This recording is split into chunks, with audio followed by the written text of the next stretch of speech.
بڑی طاقت بنیں گے آپ اگر آپ کو سہنا آ گیا اور برداشت کرنا آ گیا.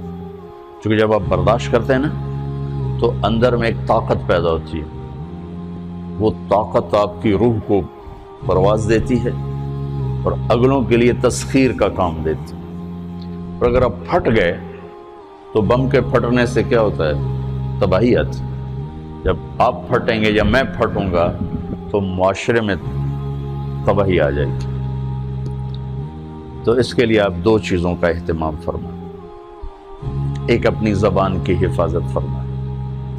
آپ اس 400 کے معاشرے میں کوئی غیبت کرنے والا نہ ہو، کوئی جھوٹ بولنے والا نہ ہو، کوئی کسی کو طنز کرنے والا نہ ہو، تانا دینے والا نہ ہو. ایسی بات جو کسی کے دل پہ جا کے چوٹ مارے اس سے آپ اپنی زبان کو صاف کر لیں. کبھی اس پہ قابو پا سکیں گے، کبھی نہیں، کبھی رہ جائے گا، کبھی ہو جائے گا. تو جب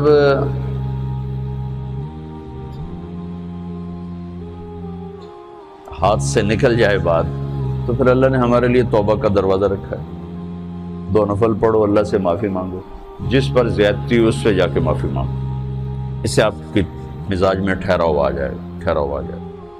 تو میں آپ سب سے یہ گزارش کرتا ہوں کہ اس معاشرے میں آپ اپنی زبان پہ قابو پانا سیکھیں. برائے میرا بہت فائدہ ہوگا. ایک زندگی گزری ہے، شام قریب ہے، تو پوری زندگی کے تجارب نچوڑ بھی اس میں شامل ہیں.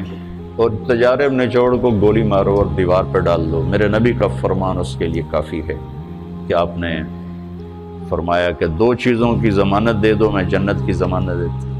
ایک تمہارے جو 2 جبڑوں کے درمیان ہے، ایک تمہاری 2 ٹانگوں کے درمیان ہے، اسے پاک کر لو، میں جنت کا ضامن بن جاتا. اور معاذ بن جبل سے فرمایا کہ تمہیں پورے دین کا نچوڑ بتاؤں. کہ جی کیا؟ تو آپ نے اس حدیث کو میں نے پتہ نہیں ہزاروں لاکھوں دفعہ بیان کر دیا ہے اور ہر دفعہ بیان کیا ہے کہ اچھا یہ ایسے کر کے کیوں فرمایا؟ یہ پہلے کیا پھر کہا کف ھذا. اور کہا کس کو ہے؟ جن کے بارے میں آتا ہے کہ اس امت کے علماء کا جھنڈا قیامت کے دن معاذ بن جبل کے ہاتھ میں ہوگا. اتنے بڑے آدمی. تو 18 ہجری میں انتقال ہوا.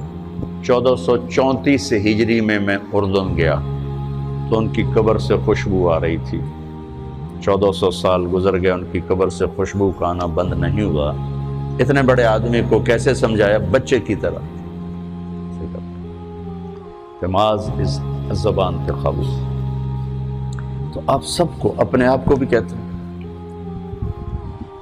وہ عرب خطیب کہتے ہیں اوصیکم نفسی اولا وایاکم کر کے عام طور پہ خطبہ شروع کرتے ہیں. تو میں بھی اپنے ذات سے شروع کر کے آپ سے یہ عرض کرتا ہوں بچوں کہ اپنی زبان پہ قابو پانا سیکھو. یہاں اس کی مشق کر لو. یہ چھوٹا سا میدان ہے، چھوٹا ایک تالاب میں ہے. آپ تالاب، یہاں سے نکل کر آپ ایک سمندر میں کودیں گے جہاں کہ رشتوں کی فہرست ہوگی، تعلقات کی فہرست ہوگی، ناگواریوں کے خوفناک خاردار کانٹے ہوں گے.